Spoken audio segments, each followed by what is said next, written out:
Aí, E aí, bom, Stephanie? muito bom, muito bom. Boa, galera. Deixa eu fazer a apresentação aqui. Então, hoje nós temos um convidado especial, José Cassidori Júnior. Para quem não conhece, vou pedir para ele falar um pouquinho da história dele. E quem quiser mandar pergunta aí em português hoje nós vamos fazer a live em português. Tá? Outro dia a gente pode fazer uma em russo, beleza, Cassidori? Aí fazemos nós. Beleza? Então tá. Então, para não perder muito tempo, começa lá. Fala aí um pouquinho aí de você, da tua história. Tá. Bom, meu nome você já falou, né? José Cassidori Júnior, sou professor de educação física, como provavelmente todos que estão acompanhando a live. E fiz mestrado na Rússia, né? Na mesma escola que o meu amigo Stephanie estudou. O mesmo curso, né? Stephanie, esporte de alto rendimento e preparação de atletas. Aí, lá nessa mesma universidade, né, eu comecei a fazer o doutorado, concluí os créditos, inclusive, mas eu não defendi, né, ainda a tese porque eu não tive oportunidades para poder pesquisar, né, porque as nossas pesquisas elas devem estar relacionadas com esporte de alto rendimento. E, infelizmente, hoje eu não estou nesse mercado de trabalho, digamos assim, né, eu não estou inserido, então fica um pouco difícil, mas mais para frente a gente retoma essa questão aí do doutorado, né, Stephanie? O próprio Stephanie também passou um pouco por isso ali no começo, né, Stephanie? Foi para os Estados Unidos ali, teve que dar um tempo, depois retomou. Então, basicamente, a minha história é essa. Formado em Educação Física, fiz mestrado na Rússia, fiz parte do doutorado, concluí os créditos, mas ainda defendi, ainda não sou doutor. E, ao longo dessa história, de forma paralela, né, fui atleta de futebol em categorias de base, né? Não cheguei a jogar profissionalmente, mas joguei até uns 18 anos ali, mais ou menos, categoria juvenil, júnior. Trabalhei no futebol, né, como preparador físico, trabalhei como preparador físico com vôlei também, trabalhei... Aí depois eu fiz alguns trabalhos, assim, também trabalhei assim, firme com atletismo e fiz alguns trabalhos mais personalizados. Tive experiências com tênis, tive experiências com judô, tive experiência com natação, mas que eu trabalhei assim bastante mesmo foi futebol, vôlei e atletismo.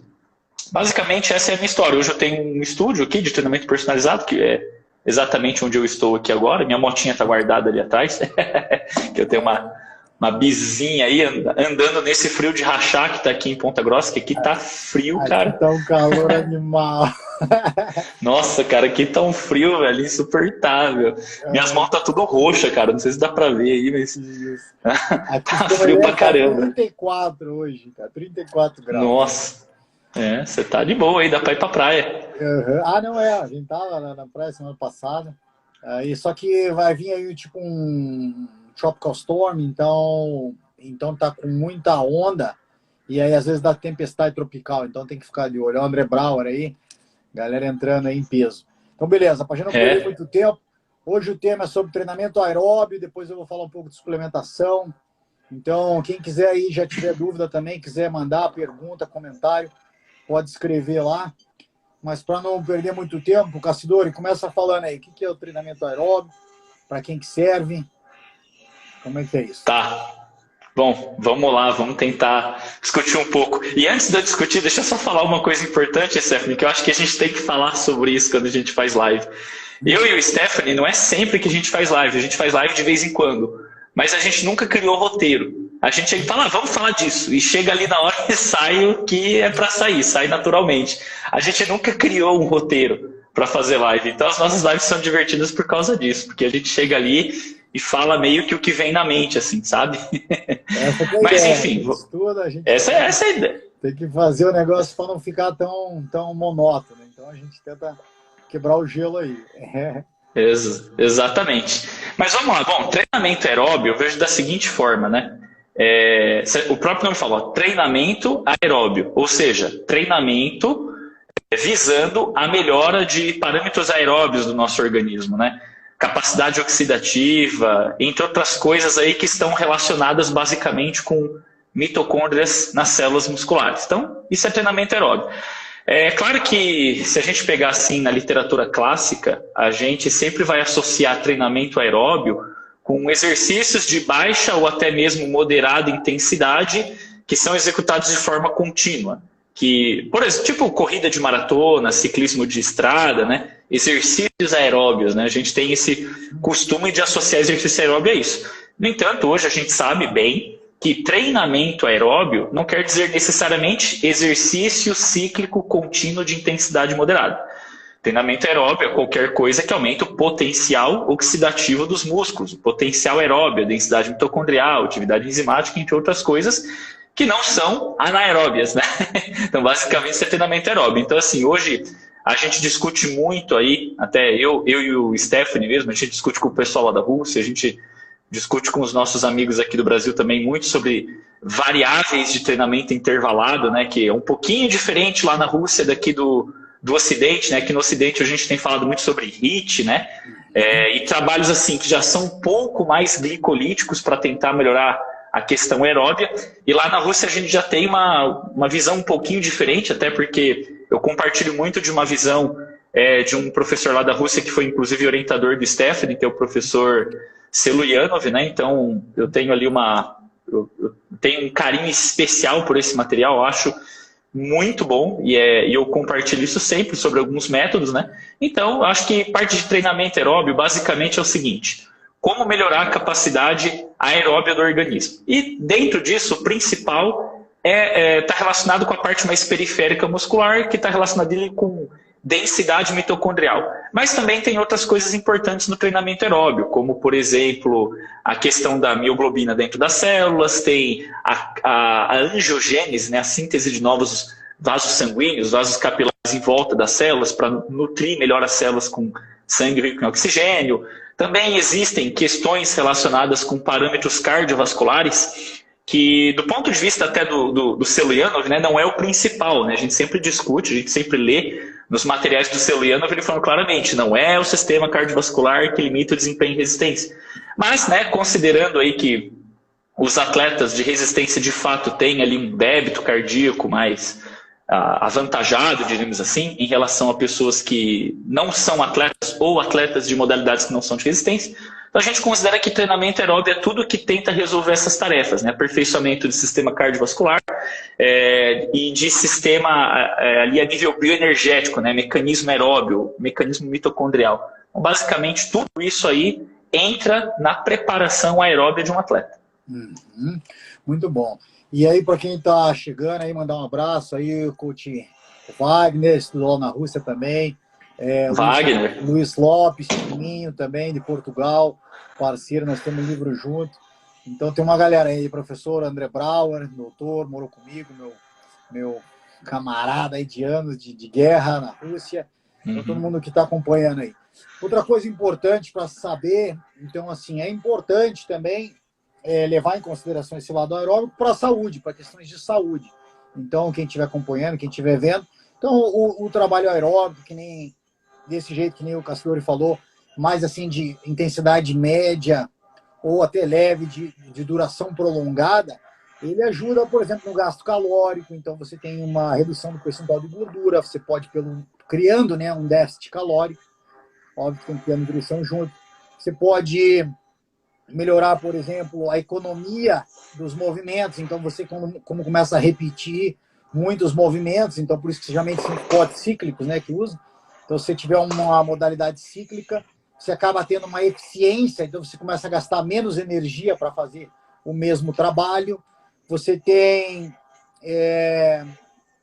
você começa a ter uma redução na sua concentração de lactato por uma determinada velocidade. Então, são algumas adaptações, vamos dizer assim, do trabalho aeróbico. Então claro que tem muitas variáveis, mas é uma coisa assim, mesmo para quem não é atleta, né? Claro que o nosso foco principalmente é atleta, pela nossa cultura e pelos nossos estudos, né, Cassiori, lá da Rússia. Então a gente gosta disso, né? Então eu aqui na América desde 2008, praticamente 90% dos meus clientes são atletas. Mas a gente tem que ver esse lado da saúde também, tá? Então esse é um ponto. Dá uma dica aí. Então, para quem gosta de desenvolver então trabalho aeróbico, como que seria? Duas modalidades, dois jeitos, vamos dizer assim, de desenvolver. O primeiro, o básico, tradicional, o que seria aí? Que é o que a galera costuma fazer. Tá. Você quer que eu argumente um pouco sobre isso, né? Como treinar. Sobre o que a galera tem feito, né? Então, como eu estava dizendo, né? Se você pega em geral, as pessoas sempre vão entender exercício aeróbio como exercício cíclico de baixa intensidade, contínuo, de longa duração. Cíclico, que os ciclos de movimento se repetem, né? No caso, moderada intensidade, longa duração, né? Essa manutenção. Geralmente, esse trabalho, se ele tiver ali envolver uma grande massa muscular, por exemplo, como corrida, ciclismo, né? Que os músculos têm esse efeito de ajudar no bombeamento do sangue, né? Quando o músculo contrai e relaxa de forma intermitente, é como se ele fosse espremendo o sangue que está nos vasos sanguíneos e ajudando no trabalho de bombeamento do coração, né? Então, geralmente, quando a gente envolve grandes massas musculares no exercício e faz ele em intensidade moderada e longa duração, se você for uma pessoa assim, treinada, vamos dizer, não digo excepcionalmente treinada, mas pelo menos treinada, é normal que a tua frequência cardíaca fique entre 120 e 150 batimentos por minuto. Certo? Geralmente por aí. E essa é uma frequência cardíaca que costuma ser a melhor zona de intensidade, digamos assim, para melhorar alguns parâmetros cardiovasculares. Por quê? Geralmente quando a gente vai trabalhar visando a melhora do sistema cardiovascular, a gente tem que pensar o seguinte: quando o coração contrai, ele faz a sístole, quando ele relaxa, ele faz a diástole. Vamos pensar assim, no ventrículo esquerdo, né? Sístole, diástole. Quando a gente envolve grande massa muscular, né, a gente potencializa o retorno venoso. Então é como se o sangue chegasse com um pouquinho mais de pressão no átrio direito, né? Obviamente passasse por todo aquele ciclo, átrio direito, ventrículo direito, daí passa pela pequena circulação, vem para o átrio esquerdo e ventrículo esquerdo.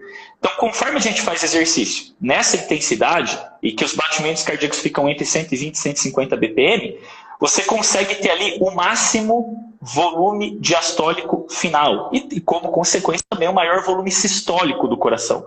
Porque muitas vezes as pessoas pensam que um bom trabalho cardiovascular é um trabalho numa intensidade um pouco mais alta, por exemplo, 170, 180 batimentos, quando geralmente ali você já está um pouquinho acima do limiar anaeróbio, fazendo um treinamento intervalado, frequência cardíaca dispara, você começa a hiperventilar, e na verdade isso não é tão bom, porque conforme a frequência cardíaca ela vai crescendo, já bem, pega lá, frequência cardíaca em repouso, vamos dizer, 60 batimentos. Conforme a frequência cardíaca ela vem crescendo até mais ou menos essa zona de 120 a 150 batimentos, o coração ele consegue ter a diástole completa antes da sístole, certo? Porque quando a frequência cardíaca aumenta, o tempo de sístole muda muito pouco, mesmo que a frequência cardíaca aumente muito. Já o tempo de diástole muda muito. Então vamos dizer o seguinte, quando a frequência cardíaca está lá a 60 batimentos por minuto, a sístole dura 0,3 segundo e a diástole dura 0,7.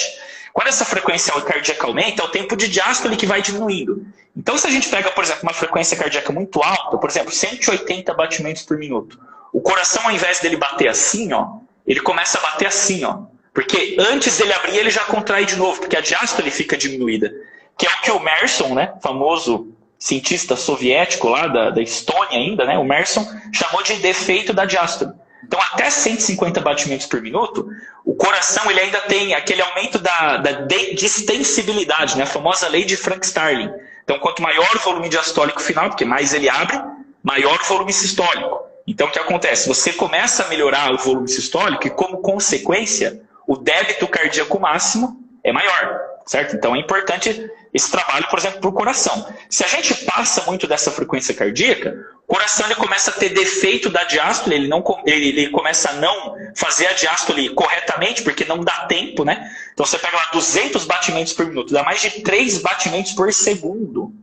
Então vamos dizer o seguinte, o tempo de sístole ele vai mudar de 0,3, por exemplo, a 0,2. Então imagina, o coração fazendo 3 ciclos cardíacos em um segundo, ele gasta 0,6 só de sístole, nas 3 sístoles. Ele tem 0,4 para fazer 3 diástoles. Então quer dizer, a diástole fica muito prejudicada, o coração ele começa a bater assim. E quando ele começa a bater assim, né, como o seu Leandro sempre falava, né, a tensão contínua no miocárdio vai gerar o quê? Bloqueio isquêmico nas fibras musculares cardíacas. E como consequência, o coração, que é um músculo extremamente aeróbio, extremamente rico em mitocôndrias, a fibra cardíaca tem um dobro das mitocôndrias de uma fibra oxidativa muscular. A fibra muscular oxidativa ela já é rica em mitocôndrias. A fibra cardíaca tem o dobro. O coração ele consome 2 vezes mais oxigênio do que as fibras oxidativas lentas. Então o que acontece? você força o coração, quando ele está tendo o defeito da diástole, a fazer um pouquinho de glicólise anaeróbia, né? Porque a glicólise acontece, o piruvato é para ser lançado na mitocôndria, mas aí como você corta o fluxo de oxigênio, porque você não tem sangue passando para entregar oxigênio, aquela mitocôndria ela para de utilizar o oxigênio lá no fim da cadeia de transporte elétrico, então ela para de funcionar. Então ela não consegue dar continuidade, aí começa a ter glicólise anaeróbia nas fibras cardíacas. E como consequência, você pode ter hipertrofia no miocárdio, né? Se você tiver uma dose de treino correta, né? A frequência cardíaca ela pode até ser alta, mas ela não pode ficar muito tempo alta. Eu sempre falo isso para os atletas. Pode deixar a frequência cardíaca subir? Pode. Mas não pode ficar muito tempo altíssima. Por quê? Se você fica só no defeito da diástole, pausa muito curta, e o coração fica 180, 200, 180, 200, 180, 200 o tempo todo, sem ele nunca baixar a frequência, você começa a ter até microinfartos. Ao invés de você ter só o estímulo da hipertrofia, que seria o estímulo ótimo, você pode começar a ter até microinfartos que podem depois ali acarretar vários problemas, né? Distrofia do miocárdio, arritmia, entre outras doenças do atleta, né? Então, geralmente você pega um atleta que treina muito coração grande, hipertrofiado e que às vezes ao longo da vida o atleta tem até falência cardíaca.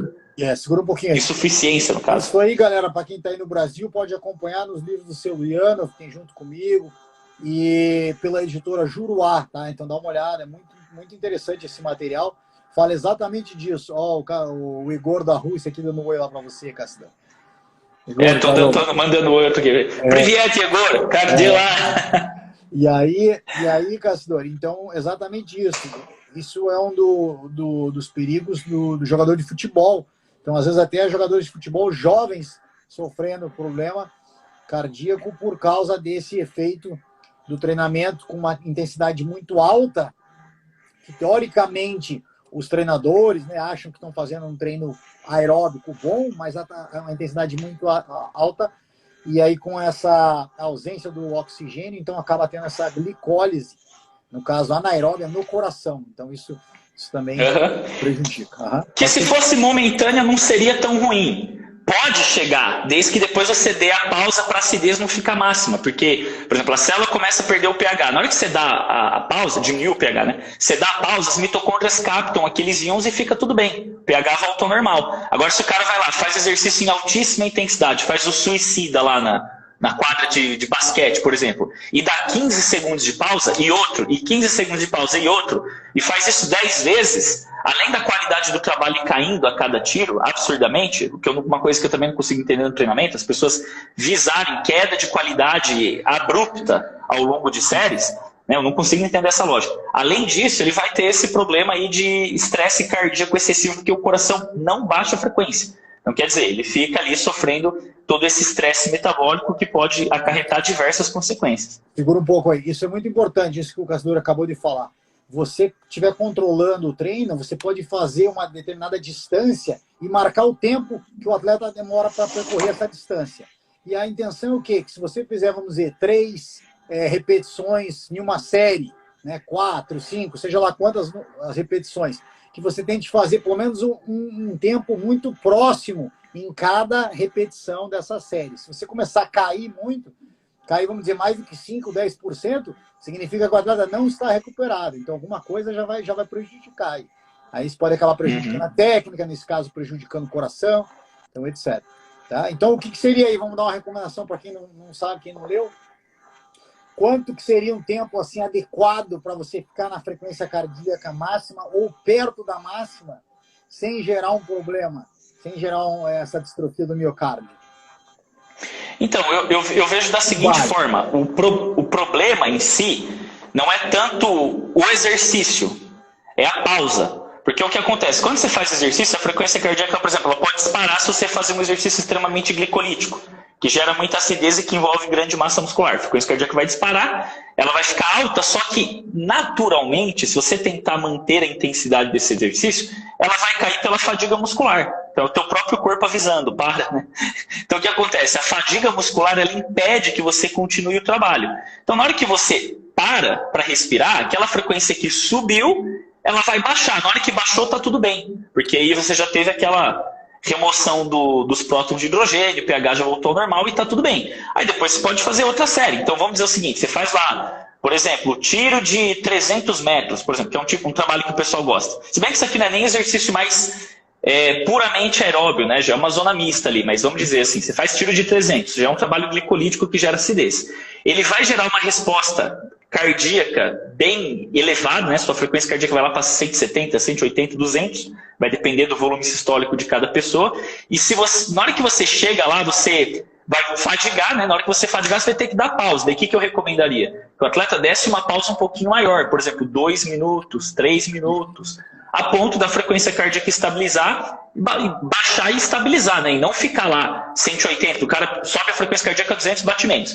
Na hora que ele para, não tem como a frequência cardíaca cair imediatamente, que é uma coisa que eu sempre escuto com o pessoal. Por que a frequência cardíaca sobe?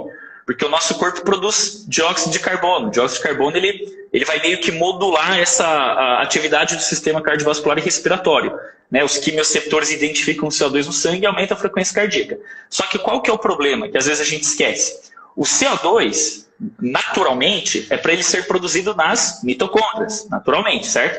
Por exemplo, por que quando a gente caminha a nossa frequência é mais alta do que quando a gente está parado? Por que a gente corre a frequência cardíaca é mais alta do que quando a gente está andando? Porque você oxida a glicose, a gordura e produz CO2. Esse CO2 modula a frequência cardíaca e respiratória.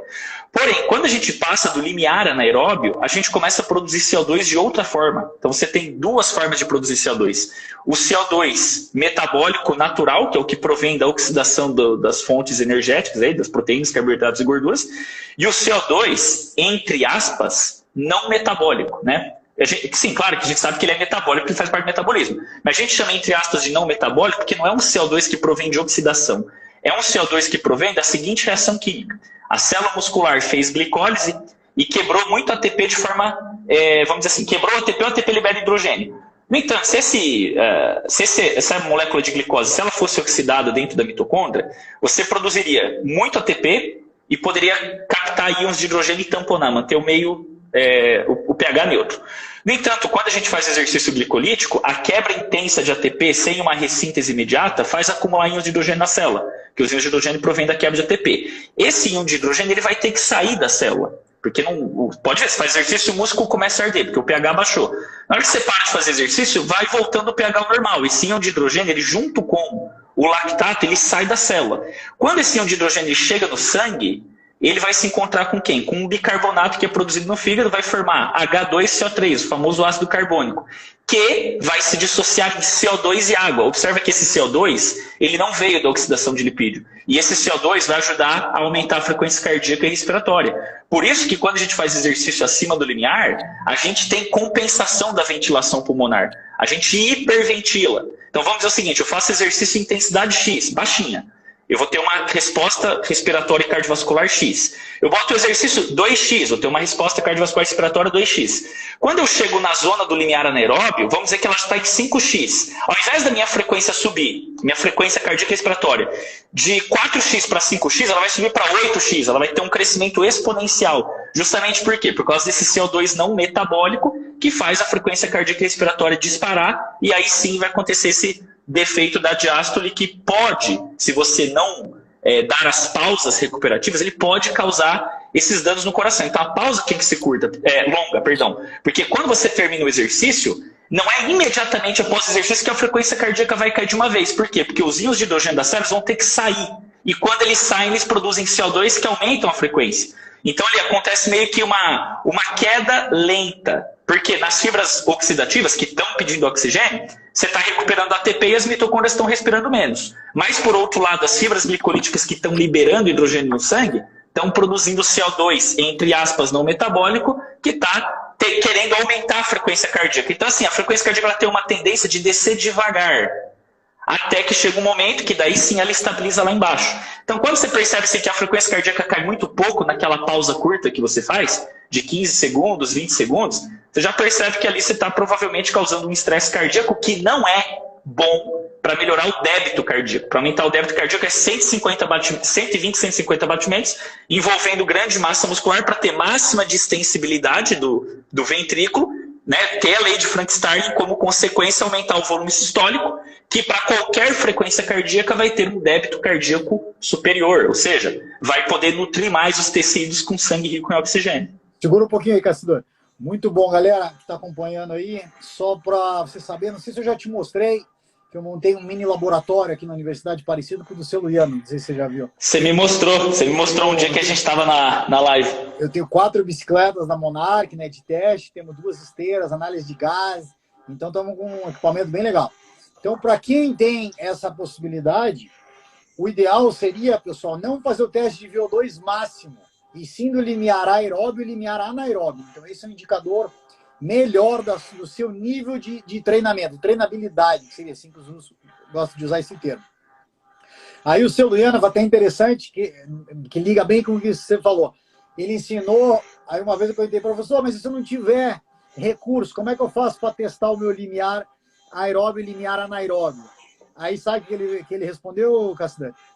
O quê? Ele falou, pega uma bicicleta normal, qualquer bicicleta, vamos dizer que você tenha na academia, que consiga pelo menos ter um indicador da potência em watts.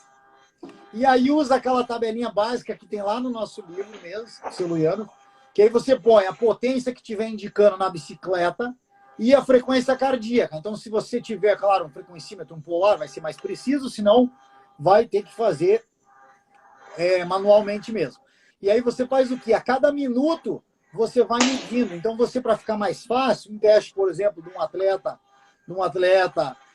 de alto nível, a gente faz a cada 2 minutos, vamos dizer, né? Ou sedentário. Então, para você não perder esse detalhe, você pode fazer a cada minuto, aumentando a intensidade, tá? E aí você pode fazer gradualmente, vamos dizer, a cada 25. Então, o atleta aumenta a cada 50 watts, por exemplo, tá? Você pode aumentar 25 watts por estágio. E aí, o que vai acontecendo? Aí você vai conseguir ver que e você fizer esse desenho, você vai fazer o gráfico, você vai ver que vai começar a subir e, de repente, vai dar uma pequena quebra nesse gráfico. Geralmente é o limiar aeróbio. O limiar aeróbio é mais difícil de detectar, o aeróbio.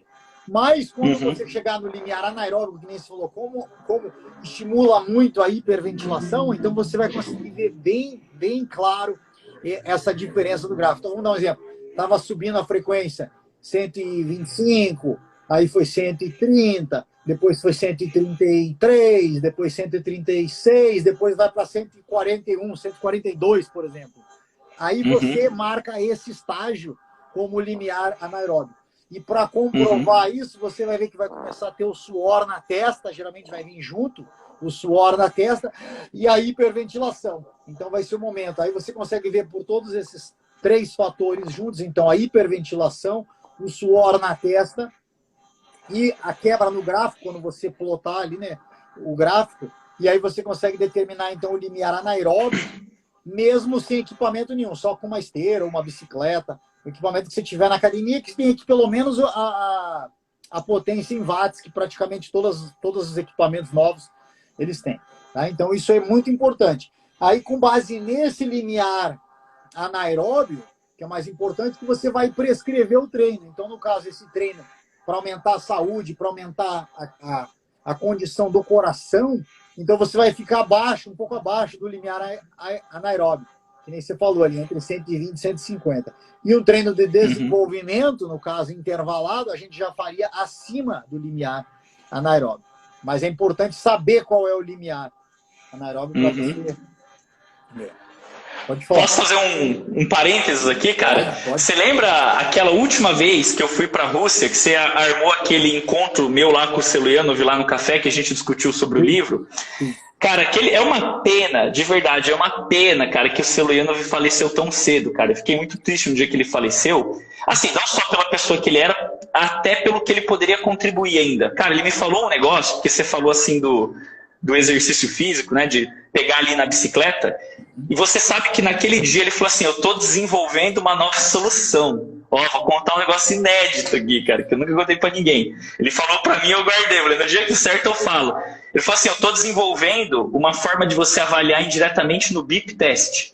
Beep test, aquele comumzinho, 20 metros, corre, fica pitando lá o sonzinho, você vai fazendo. Ele falava assim, você vai fazer, só que a gente tem que modificar. Como é que é a modificação? Você vai pegar o beep test normal, né, que você tem aí em CD, gravado, no computador, no aplicativo. Você vai dar play, certo? Play. Daí a pessoa vai executar o primeiro estágio do BIP Test correndo lá devagarzinho. Porque o BIP Test é um teste bem interessante, né? Um teste pedagógico que é muito parecido com a condição científica, laboratorial, né? Aí você faz o primeiro estágio e ao invés de você avançar para o segundo, você vai dar uma pausa de 30 segundos. Que ele falou assim, ó, isso aqui a gente vai chamar de cardiopausa. Cardiopausa. Eu falei assim, ó, você vai fazer o primeiro estágio, você vai ver a frequência cardíaca. Na hora que você parar o primeiro estágio, a frequência cardíaca vai cair. Por quê? Porque só você recrutou fibra oxidativa que estava respirando, né, intensamente por causa de um pouquinho de produção de CO2 que era causada pela oxidação dos substratos para ressintetizar o ATP dentro da célula. E a célula oxidativa ela faz isso muito rápido. Então o que acontece? Você aumenta um pouquinho a ventilação e a frequência cardíaca, na hora que você dá os 30 segundos ela cai abruptamente. Aí, dali, depois da pausa, já começa direto no estágio 2. Faz o estágio 2 inteiro, uma cardiopausa de 30 segundos, acompanha a dinâmica da frequência cardíaca. Estágio 3, pausa, acompanha a dinâmica da frequência cardíaca. Vai chegar uma hora, quando você chegar no limiar anaeróbio, quer ver? Eu vou até desenhar, cara, quer ver? Peraí, eu tenho um quadro aqui do meu lado, que ele desenhou pra mim, cara, e eu falei, pô, vou guardar isso aí pra mim, cara, que eu achei o máximo. Ah, o Celiano é monstro, cara. O cara lá tem uma capacidade de enxergar o exercício que eu nunca vi igual. Dá pra ver aqui, né? Dá. Tipo um gráfico aqui que eu fiz. Então, por exemplo, ó, você está no estágio 1, a frequência cardíaca faria isso e na pausa ela cairia. Sim. Aí você vai para o estágio 2, ela cai. Estágio 3, ela cai. Tá vendo como que ela cai rápido? Quando você chegar no limiar anaeróbio, ela vai subir, na hora que você der a cardiopausa, ela vai cair devagar. Sim, para determinar o limiar anaeróbio. Para determinar o limiar anaeróbio. Eu achei genial, porque eu falei, cara, isso é lógico se você parar para pensar. Porque na hora que você vai dar a cardiopausa, a fibra glicolítica que acabou de ser recrutada, porque você acabou de entrar no limiar anaeróbio, ela vai acumular os íons, e esses íons eles vão saindo para o sangue devagar, junto com o lactato, porque eles precisam do transportador. Entende? Então o que acontece? A frequência cardíaca ela vai baixar porque a fibra oxidativa recuperou o ATP. Mas a fibra glicolítica ela fica liberando uns íons de hidrogênio que vão produzindo um pouquinho de CO2, então ela atrasa a queda da frequência cardíaca. Sabe? Um teste pedagógico. Eu falo assim, ó, esse teste é muito melhor do que você usar o BIP test normal. Então a gente vai fazer uma alteração. Você faz estágio, 30 segundos de cardiopausa. Daí ia fazendo os estágios, cara. Então você vê que o Celiano, cara, ele é um gênio. Um gênio, cara. Lembra que eu sempre digo o seguinte, cara, depois que eu estudei com ele, né? Depois que eu li o material dele, depois que eu tive conversas com ele, hoje eu ensino, e você vê, eu nem sou especialista em fisiologia do exercício. E eu dou aula de fisiologia e as pessoas falam, cara, como que você consegue trazer para a prática? Agora eu entendo a fisiologia, agora tudo faz sentido. E eu simplesmente, assim, falo o que o Celiano me falou, sabe? E assim, cara, é um encaixe perfeito, cara. Sabe, o bicho era foda. Desculpa eu falar o termo aí na live, mas ele era foda, cara. Monstro. Segura aí. Castor, eu vou fechar, vou salvar para não perder esse material. Eu já abro o que eu tenho que falar para depois não perder. Tá salva no IGTV aí, já que depois eu baixo. Vou botar, me dá 2, 3 minutos aí, galera. Vou baixar aqui com material muito bom. Nós já vamos para a parte 2. Quem quiser mandar pergunta daqui a pouco, tamo junto. Já volto aí. Segura aí.